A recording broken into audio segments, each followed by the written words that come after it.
कुछ दिन पहले, सबसे पहले आपका बहुत बहुत धन्यवाद कि आप सब यहां डिस्कशन के लिए आए, मेरी बात सुनने आए। इसके लिए आपको पहले ही मैं धन्यवाद करना चाहता हूं।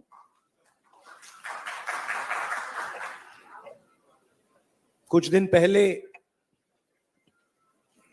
मैं रायबरेली गया था और वहां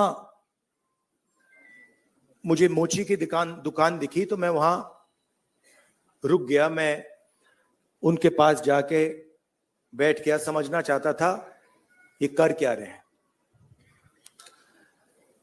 बातचीत हुई और मैं उनको देख रहा था। मोची हैं, हाथ में अनलिमिटेड स्किल थी उनकी।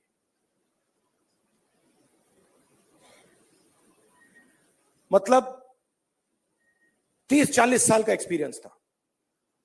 मैंने वो जूता लिया, मैंने बनाने की कोशिश की, वो मतलब सवाल ही नहीं उठता। मतलब मुझे 1-2 साल लग जाएंगे मतलब शुरू करने में। बातचीत हुई, मैंने पूछा क्या हो रहा है, कैसे चल रहा है। उन्होंने कहा ये जो मेरा बेटा है ये पहले मेरे साथ काम करता था, अब नहीं करता है, ये भाग गया, चला गया। तो मैंने कहा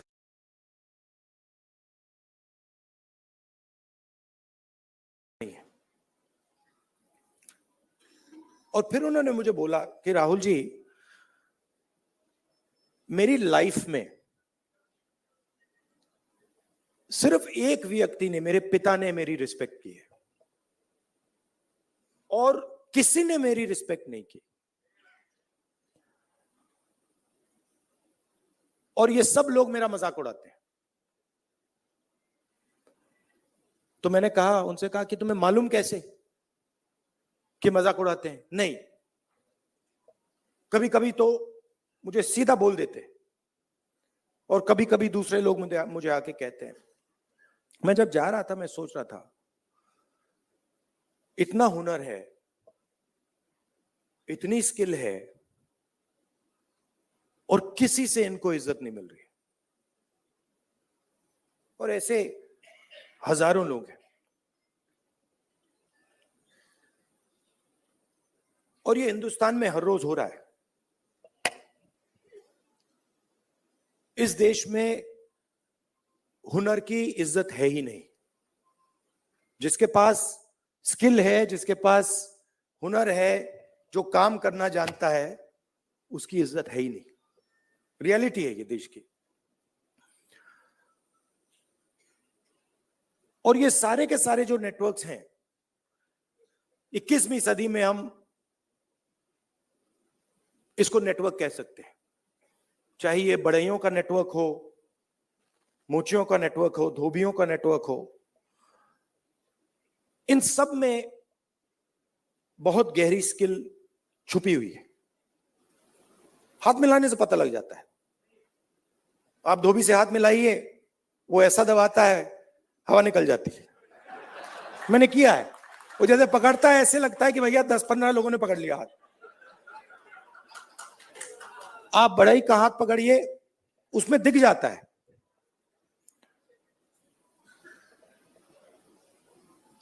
और फिर मैंने मोची भाई से बात की और मैं जो सिस्टम में काम करते हैं उनसे भी बात करता हूं, तो मुझे अंदर से दिखता है, बाहर से भी दिखता है। तो फिर जब मैं उनके साथ बैठा था, मुझे एक बात याद आई। यूपीए की सरकार थी और स्किल डेवलपमेंट मिशन यूपीए के सरकार ने शुरू किया। मतलब उसमें एक नए व्यक्ति को चीफ बनाया और उन्होंने मुझसे टाइम मांगा तो मैंने कहा मिल लेता हूं। तो आए, टाटा कंपनी के लिए काम करते थे। आए, बैठे और उन्होंने मुझे, इंजीनियर थे शायद, उन्होंने मुझे हिंदुस्तान की जो स्किल डेवलपमेंट है उसके बारे में उन्होंने बोला, और मैं सुना। आधा घंटा बोले कि हम आईटीआई बनाएंगे, आईटीआई में लोगों को ट्रेनर बनाएंगे, ये पूरा उन्होंने डिस्कशन किया। मैं सुन रहा था और फिर मैंने उनसे सवाल पूछा। मैंने कहा देखिए, आप आईटीआई में ट्रेनर लाते हो, वो बढ़ई को कारपेंटरी सिखाता है, प्लम्बर बनाता है, मगर आपने एक बात कभी सोची? कहते हैं क्या? कि आप कह रहे हो स्किल डेवलपमेंट, मगर हिंदुस्तान में स्किल की तो कोई कमी नहीं है। मतलब आप आईटीआई में बढ़ई तैयार कर रहे हो, मगर हिंदुस्तान में लाखों बढ़ई हैं, उनसे आप क्यों नहीं ट्रेनिंग कराते?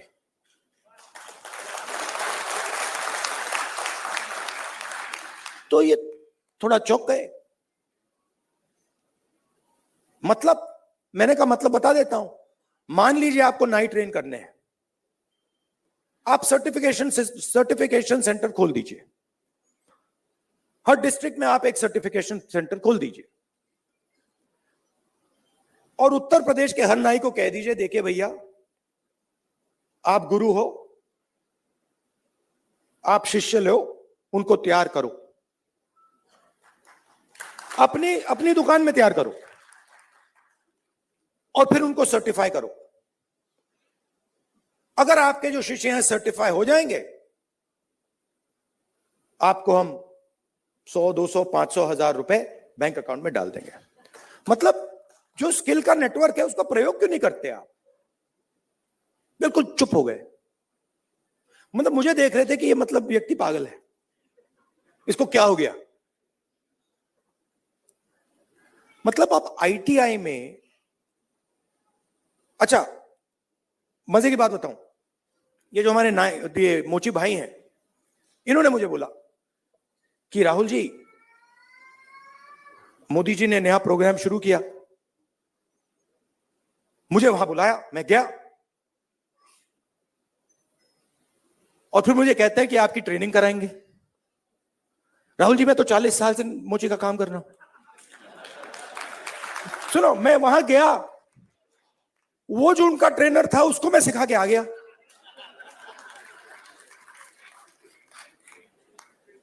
तो बात क्या है,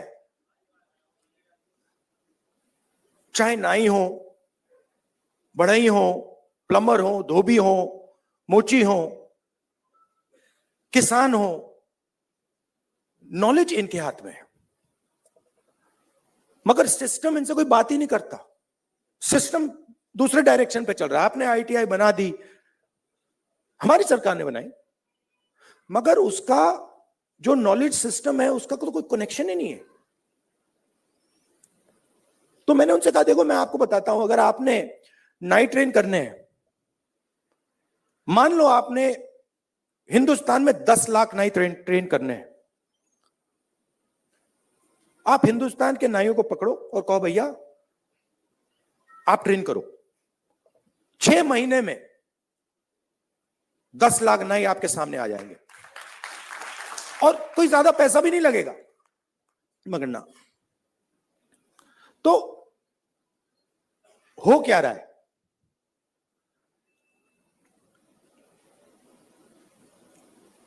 गाड़ी का इंजन होता है ना, उसमें सिलेंडर होते हैं।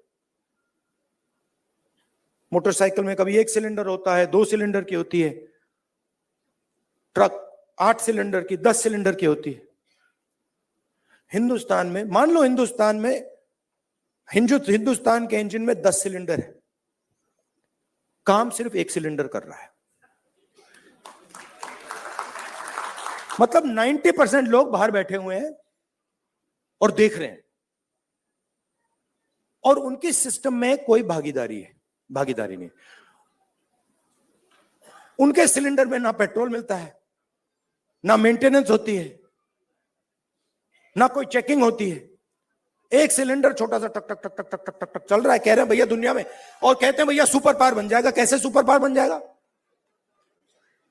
90% लोग सिस्टम के बाहर बैठे हुए हैं, हुनर उनके हाथ में है, स्किल उनके हाथ में है, ज्ञान उनके हाथ में है, उनका कोई कनेक्शन ही नहीं है।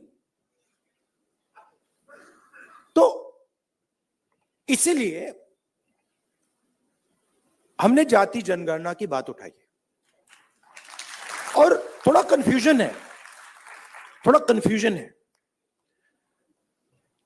देखिए, बीजेपी के लोग कह रहे हैं कि भैया देखो हम जाति जनगणना करेंगे, उसमें ओबीसी का सेक्शन दे देंगे। जाति जनगणना, सबसे पहले सिर्फ वहां ओबीसी लिखना का कोई मतलब नहीं है। अलग अलग कम्युनिटीज हैं, हम हर कम्युनिटी की लिस्ट चाहते हैं, पहली बात। दूसरी बात, हमारे लिए यह सिर्फ सेंसस नहीं है, हमारे लिए यह पॉलिसी मेकिंग का फाउंडेशन है, मतलब नींव है। और हम सिर्फ जाति जनगणना की बात नहीं कर रहे हैं, मैं यहां क्लियरली कहना चाहता हूं, जाति जनगणना से सिर्फ आबादी पता लगेगी, वो बहुत जरूरी कदम है, क्योंकि भागीदारी से पहले आबादी के बारे में पता होना पड़ेगा, क्योंकि भागीदारी तक हम बिना आबादी के तो पहुंच ही नहीं सकते। मगर आबादी लास्ट कदम नहीं है। आप ये मत सोचिए कि आइडिया ये है कि भैया जाति जनगणना हो गई, उसमें सबकी गिनती हो गई और बात वहां खत्म हो जाएगी। नहीं, ये मेरा विजन नहीं है, ये पहला कदम है। मेरा विजन है कि हिंदुस्तान में धन किस प्रकार से बांटा जा रहा है,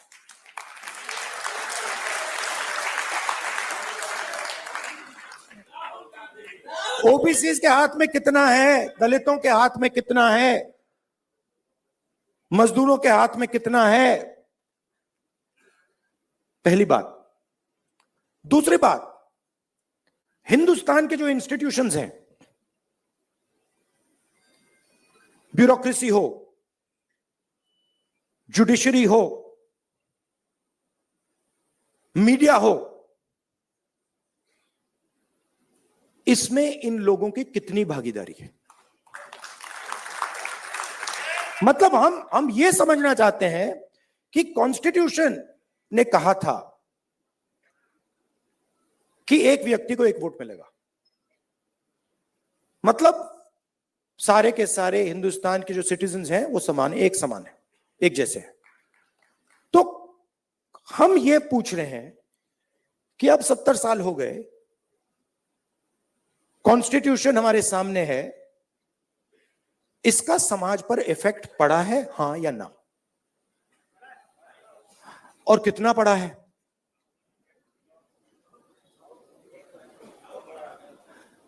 पड़ा है। मगर अगर मैं कॉर्पोरेट इंडिया को देखूं और लिस्ट निकालूं और हिंदुस्तान के 500 सबसे बड़े उद्योगपतियों की लिस्ट निकालूं, मैंने निकाला है, उसमें आपको एक भी दलित, एक भी आदिवासी, एक भी पिछड़े वर्ग का व्यक्ति नहीं मिलेगा। और सिर्फ कॉर्पोरेट इंडिया की बात नहीं कर रहा हूं, आप जुडिशरी देख लीजिए, कॉर्पोरेट इंडिया देख लीजिए, मीडिया देख लीजिए। आप मुझे बता दो, नेशनल मीडिया में दलित एंकर का नाम बता दो मुझे, आदिवासी एंकर का नाम बता दो, ओबीसी एंकर का नाम बता दो, कौन है बता दो। तो नैरेटिव बनाते हैं ना। आप देखिए, हिंदुस्तान में 50% आपने कहा कि आधी आबादी ओबीसी है, उसमें आप 15% दलित जोड़ दीजिए, 8% आदिवासी जोड़ दीजिए। माइनॉरिटीज की बात मैंने अभी की भी नहीं, 73 आता है। 73% दलित, आदिवासी, ओबीसी। कॉर्पोरेट इंडिया में 0, मीडिया में 0, आप हो ही नहीं। तो अब हम अगर पॉलिसी बनाएंगे और हिंदुस्तान की जो सच्चाई, जो रियलिटी है, उसकी बेसिस पे हम पॉलिसी नहीं बनाएंगे तो उसका क्या मतलब है? तो मैं आपसे यह कहना चाहता था कि जाति जनगणना हमारे लिए सिर्फ गिनती नहीं है, जाति जनगणना हमारे लिए पॉलिसी फ्रेमवर्क है। और एक प्रकार से हमारा गाइड, जैसे कॉन्स्टिट्यूशन हमारा एक गाइड है जिसपे ये लोग रोज आक्रमण कर रहे हैं, जाति जनगणना, सोशो इकोनॉमिक सर्वे, इंस्टीट्यूशनल सर्वे, ये हमारा दूसरा गाइड होगा। और हमारा लक्ष्य है, जो मैंने आपसे कहा कि 10 सिलेंडर की गाड़ी है, 9 सिलेंडर बंद पड़े हुए हैं, तो हमारा लक्ष्य है कि 10 के 10 सिलेंडर काम करें। आप मुझे बताओ, पूरा का पूरा बैंकिंग सिस्टम, पूरा का पूरा बैंकिंग सिस्टम, नरेंद्र मोदी ने 16 लाख करोड़ रुपए 25 लोगों का कर्जा माफ किया है। शेम, 16 लाख करोड़ रुपया। अच्छा, उन 25 लोगों में एक दलित नहीं था, एक आदिवासी नहीं था, एक पिछड़ा नहीं था, एक माइनॉरिटी नहीं था। तो पूरा का पूरा बैंकिंग सिस्टम 15 लोगों के लिए बनाया गया। ये जो हमारे भाई हैं जो मोची का काम कर रहे हैं, जिनको पूरी लाइफ में इज्जत नहीं मिली, इनके लिए एक बैंक क्यों नहीं है जो इनकी मदद करे? कहे कि हम स्पेशलाइज्ड बैंक बनाएंगे सिर्फ इनके लिए। तो पॉलिसी मेकिंग फ्रेमवर्क का यह मतलब है, हमारा काम हिंदुस्तान की 100% आबादी की मदद करने का है। हमारा काम 5%, 10% आबादी की मदद करने का नहीं है। वो सरकार का काम हो ही नहीं सकता। और उसके लिए हमें इंफॉर्मेशन चाहिए। 21वीं सदी है, हमें डेटा चाहिए। डेटा है ही नहीं। आप नोट कीजिए, मैंने 2 चीजें कही हैं। मैंने कहा है कि जाति जनगणना, social economic state census, institutional census हम कराएंगे। और 50% का जो बैरियर है, जिसको हम एक्सेप्ट नहीं करते हैं, फ्रैंकली बोलूं तो इसको हम उड़ा के फेंक देंगे। ये 2 चीजें मैंने कही हैं। और मगर उसके बाद मैंने आज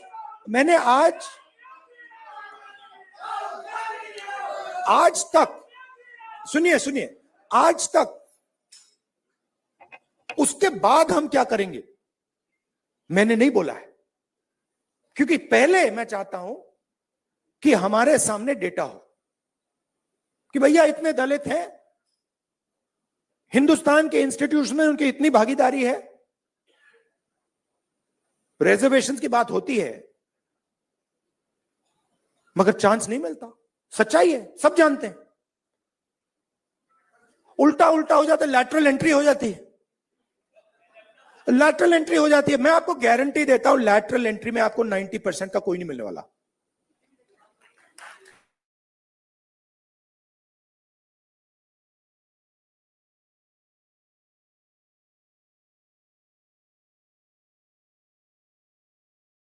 देखो वहां पिटाई हो रही है, ऊपर देखो वहां पिटाई हो रही है, साइड देखो वहां पिटाई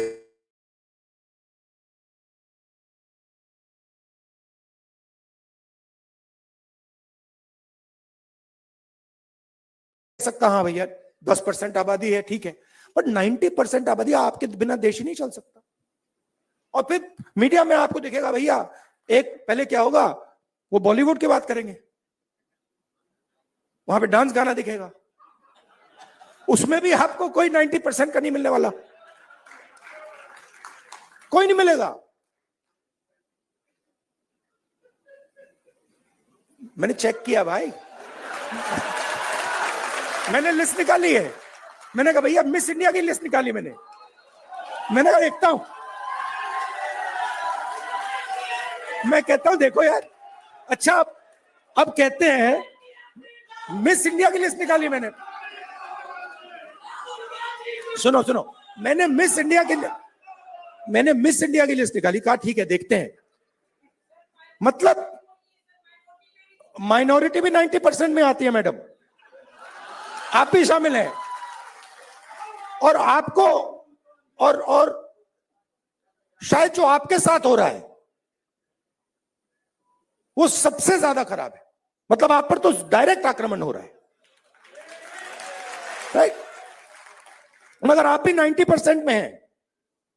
तो मैंने लिस्ट निकाली मिस इंडिया की। मैंने कहा भैया इसमें तो होगा, मतलब एक दलित महिला तो होगी, एक आदिवासी महिला तो होगी ना दलित है, ना आदिवासी, ना ओबीसी, कोई नहीं।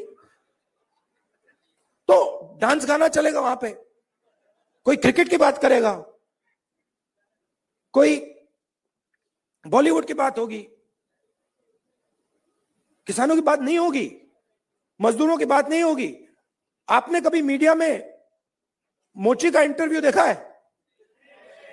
बस मेरे चैनल पे आ रहा है और किसी चैनल पे नहीं आ रहा। आप चाहे मोची हो, बढ़ई हो, प्लम्बर हो, धोबी हो, कभी नहीं दिखेंगे। और ये देश को चलाते हैं लोग। और फिर मीडिया में कहते हैं भैया मोदी जी गले लग गए, सुपर पावर बन गया। कभी वो यूक्रेन भागेंगे, कभी रूस भागेंगे, वो कभी गले लगेंगे और फिर भैया सुपर पावर बन गया, सुपर पावर बन गया। मतलब कैसे बन गया? 90% लोग मतलब शामिल ही नहीं है उसमें, बेरोजगार हैं, भूख लग रही है। तो पूरा का पूरा मतलब डिस्कशन वही 10-15 लोगों में होता है, वही एंकर है, वही एक्सपर्ट है, वो 5-6 लोग हैं, वही बात बोलते रहते हैं एक दूसरे से, और बाकी हिंदुस्तान देखता रहता है। इसलिए ऐसे डिस्कशन बहुत जरूरी है कि भाई 90% क्या सोच रहा है, क्या हो रहा है, क्या इश्यूज हैं, क्या मुद्दे हैं। अच्छा आप एक और बात नोट कीजिए, किसी की टांग टूटती है,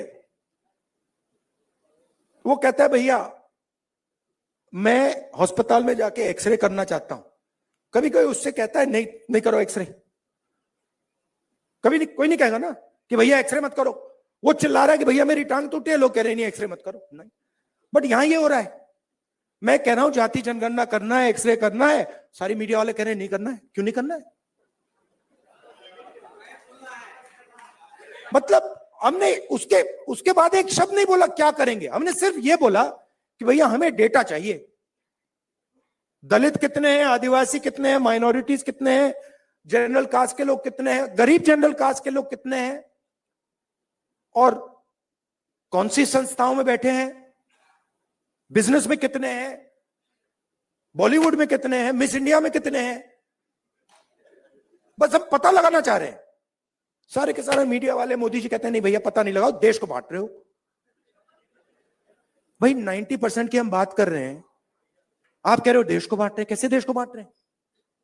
मतलब हम सिर्फ ये कह रहे हैं कि भैया 90% लोगों के पास भागीदारी है, हां या ना चेक करो। कहते नहीं देश को बांट रहे हो।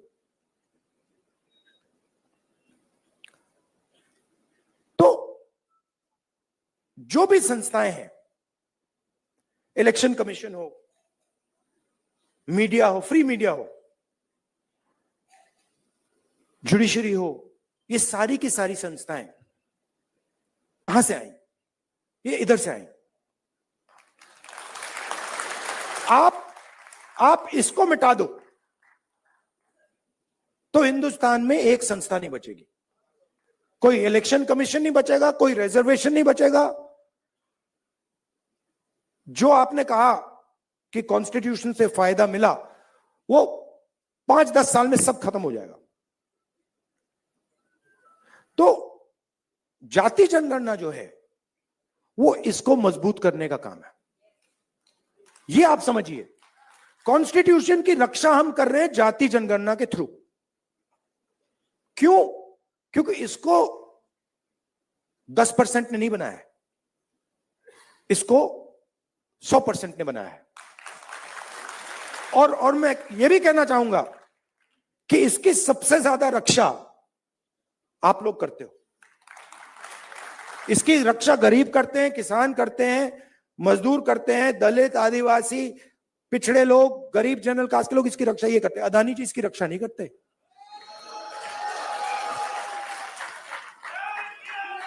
तो जाति जनगणना जो है, जिसको कास्ट सेंसस कहते हैं, इंस्टीट्यूशनल सर्वे जो हम करवाना चाह रहे हैं, इकोनॉमिक सोशल सर्वे जो हम कराना चाह रहे हैं, वो सब इसकी रक्षा है। क्योंकि मुझे लगता है कि अगर हमने 90% को भागीदारी नहीं दी और 90% को हमने हिंदुस्तान के स्ट्रक्चर में शामिल नहीं किया, तो ये नहीं बचेगा। तो इसीलिए ये पैरेलल ट्रैक है। मुझसे किसी ने पूछा, आप संविधान की बात कर रहे हो और आप जाति जनगणना की बात कर रहे हो और आप रिजर्वेशन को 50% से बढ़ाने की बात कर रहे हो। मैंने कहा तीनों एक ही चीज है।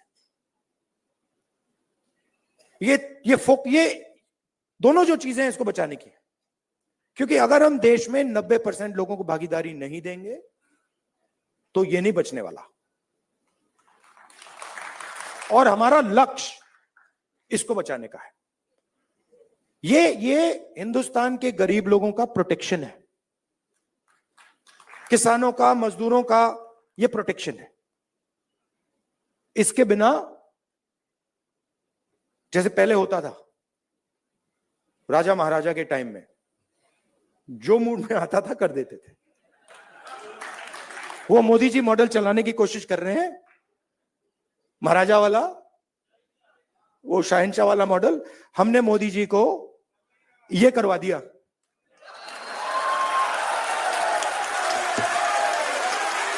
आप अपने आप को नॉन बायोलॉजिकल समझते हो।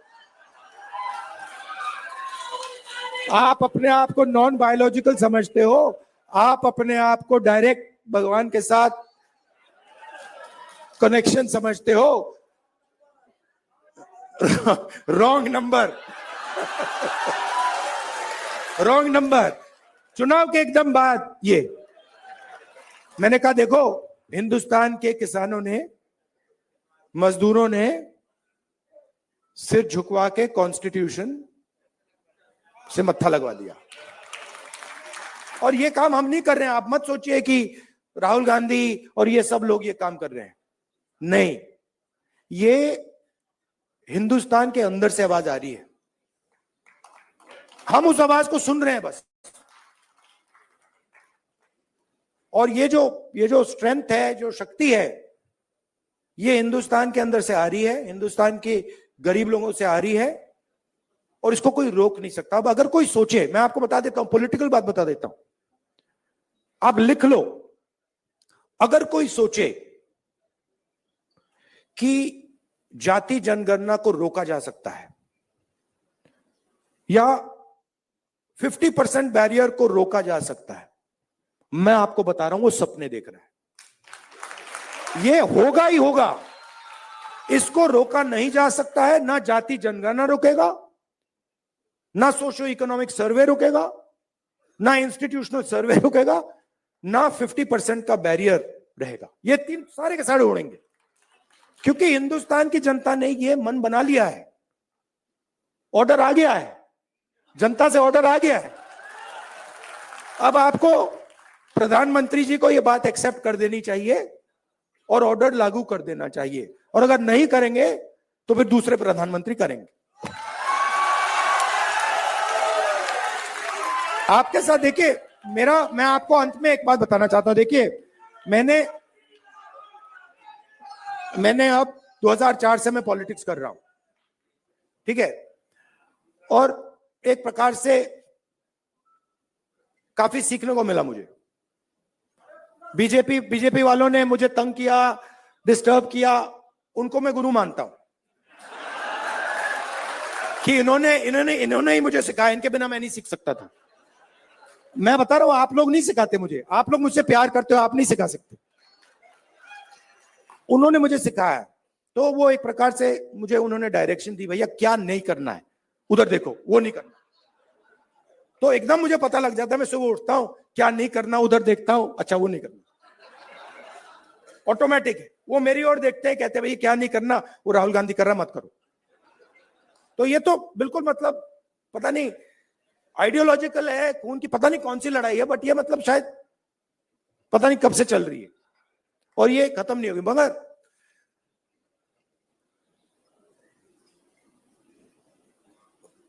हर राजनेता के लाइफ में, हर में नहीं मगर जो सीरियस राजनेता होते हैं उनकी लाइफ में कभी कभी राजनीति से आगे चीज बढ़ जाती है। मैं जाति जनगणना राजनीति के लिए नहीं कर रहा हूं, ये आप मत सोचिए, मुझे इसमें इंटरेस्ट नहीं है। मैं पता है क्यों कर रहा हूं, क्योंकि मुझे जब मैंने हजारों लोगों से बात की है, जब मैंने उस मोची भाई से बात की ना और उसने मुझे बताया कि किसी ने मेरी इज्जत नहीं की लाइफ में, मैं इस बात को एक्सेप्ट नहीं कर सकता। मैं इस बात को एक्सेप्ट करने को तैयार नहीं हूं कि हिंदुस्तान में ऐसे लोग हैं जिनके पास हुनर है, एक्सपीरियंस है, समझ है, मगर रिस्पेक्ट नहीं। मैं इसको एक्सेप्ट नहीं कर सकता। बाकी लोग एक्सेप्ट कर ले, मुझे कोई फर्क नहीं पड़ता। तो मेरे लिए ये औजार है, जाति जनगणना हो, 50% रिजर्वेशन हो, मेरे लिए ये जो हिंदुस्तान के जो आत्मा है, 90% जिसको मैं कहता हूं, गरीब लोग हैं, किसान हैं, उनको इस देश में शामिल करने के औजार है। और मेरे लिए ये मिशन है, मेरे लिए ये, इसमें कोई मतलब, आप देखोगे आने वाले समय में पॉलिटिकल नुकसान भी होगा तब भी करूंगा, आप देख लेना।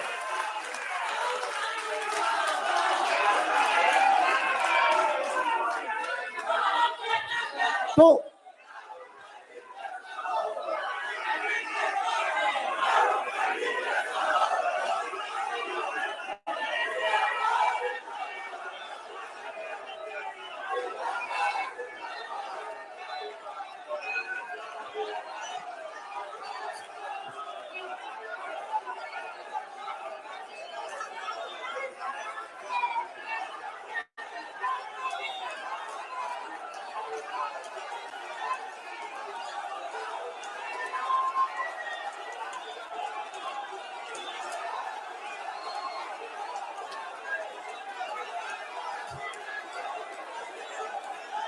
अच्छा बोलो।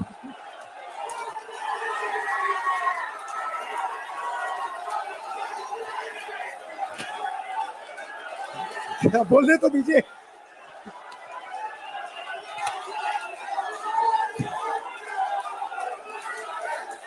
एक बार मैं छोटा था, अच्छा सुनिए सुनिए, दादी, एंड करता हूं मैं अपनी साइकोलॉजी, थोड़ी सी आपको साइकोलॉजी समझा देता हूं। मैं छोटा था, सुनिए सुनिए, थोड़ी सी मैं आपको, तो हुआ क्या, एक दिन एक जर्नलिस्ट आए मेरे पास, लव यू ब्रदर, एक जर्नलिस्ट आए मेरे पास, सीनियर जर्नलिस्ट है। तो आप वो मेरे पास आए, जो मैंने आपको अभी बोला ना, नुकसान हो जाएगा तो भी करूंगा, तो उसको समझा रहा हूं। तो सीनियर जर्नलिस्ट आए, बैठे मेरे पास, उन्होंने कहा राहुल जी, एक सेकंड भाई, आए मेरे पास सीनियर जर्नलिस्ट और उन्होंने मुझे कहा, राहुल जी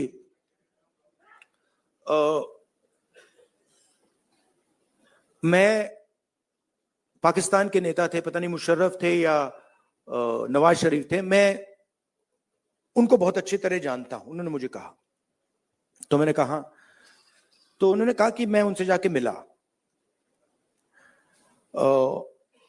और मैंने उनसे कहा कि देखिए, अगर आपने हिंदुस्तान और पाकिस्तान के बीच में पीस करवा दी तो बहुत अच्छा होगा।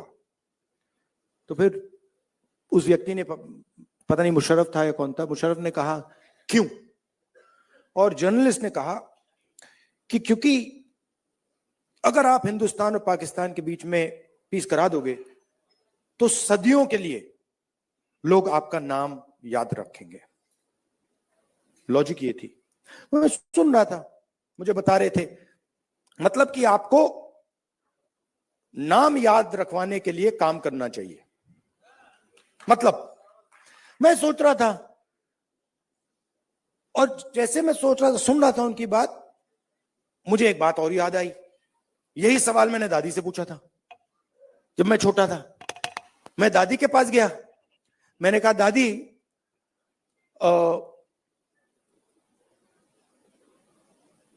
जब आप मरेंगी, मरने के बाद आपको कैसे याद, लोग कैसे याद करना चाहिए, लोगों को आप कैसे याद करना चाहिए?